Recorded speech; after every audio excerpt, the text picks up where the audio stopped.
Good afternoon, folks. Thank you for your patience. I'd like to begin by thanking Mr. President. Thank you for offering the venue here at GW. You're always generous, and we appreciate it a great deal. And it's terrible being dated. I did speak the first year that the Center for American Progress was inaugurated.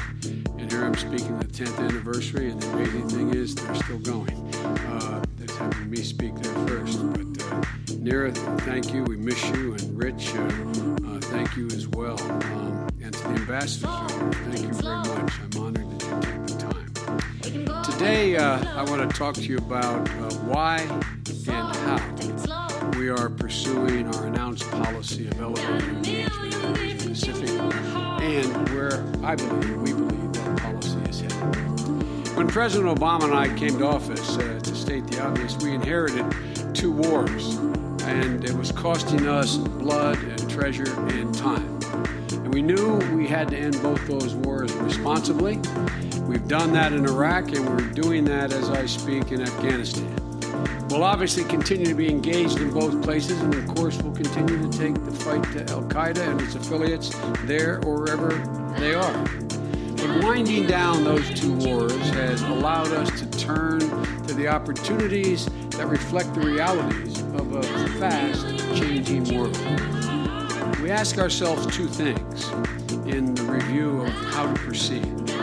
Where should we focus additional attention and resources that would enable us to create greater opportunity at home and generate greater growth, economic growth around the world?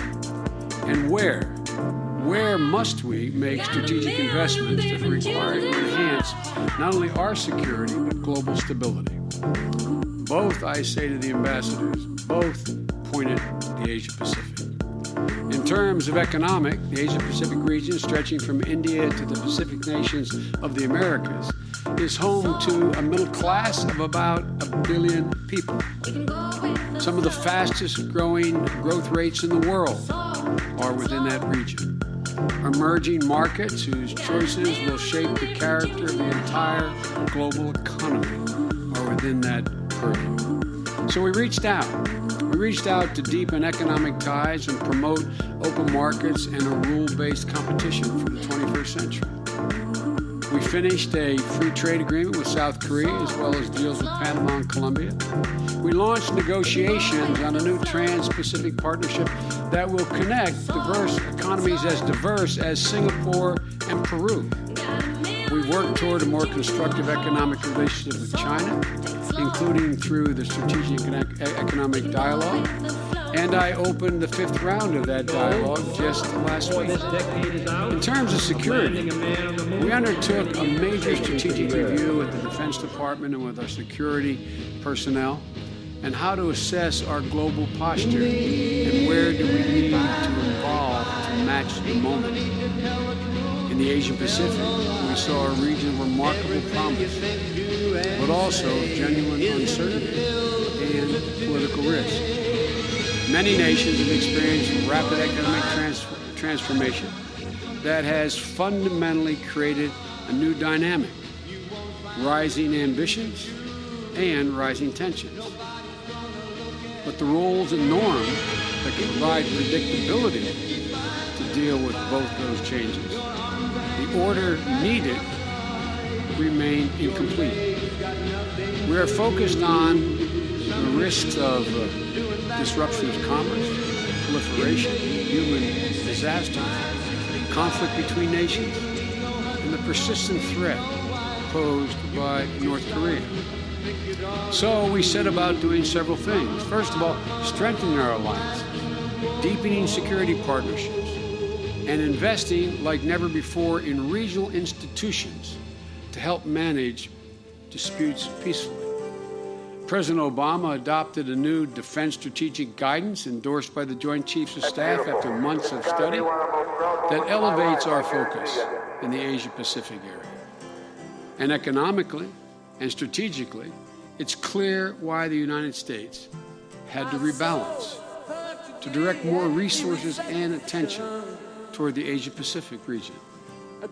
Because imagine what could happen if growing Asia-Pacific middle classes help lift the global economy even more than they already are. If nations reject the temptations of zero-sum thinking and rise peacefully together. If progress toward greater rights and freedoms proves that no country has to make a choice between democracy and development, which is a false choice. Let me put it slightly differently. Just imagine what will happen if those things don't come to pass. We'll all be in a world of trouble. So we're all in, this administration, absolutely committed to this rebalance. The president is absolutely committed, and so am I, and so is our entire national security and economic teams.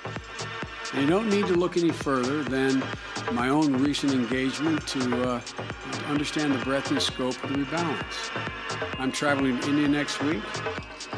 20, even 10 years ago, some might have suggested that India be left out of discussions about the Asia-Pacific. One of the reasons why President Obama called our relations with India, quote, a defining partnership of the century ahead, is that India is increasingly looking east as a force for security and growth in Southeast Asia and beyond. To us, that's welcome news. We encourage it. We welcome India's engagement in the region, and we welcome its efforts to develop new trade and transportation links by land and by sea in the area. I'll also visit Singapore, a country of 5 million people that has become the 17th largest economy in the world, a partner in the TTP, and an important player in Southeast Asia and beyond. There are reasons President Obama has put particular focus on Southeast Asia. ASEAN now represents a $2 trillion economy of 600 million people. There's more American investment in Southeast Asia than in China. Southeast Asian nations like Singapore and Indonesia have become important partners in everything from counterproliferation to counter-piracy. That's why I'm going to Singapore. And of course, at the core of our strategy in the region are our alliances: Japan, South Korea, Australia, the Philippines, Thailand. Across the board in these alliances, we're at a high-water mark in terms of cooperation between our leaders, both military and political, and the support of our people.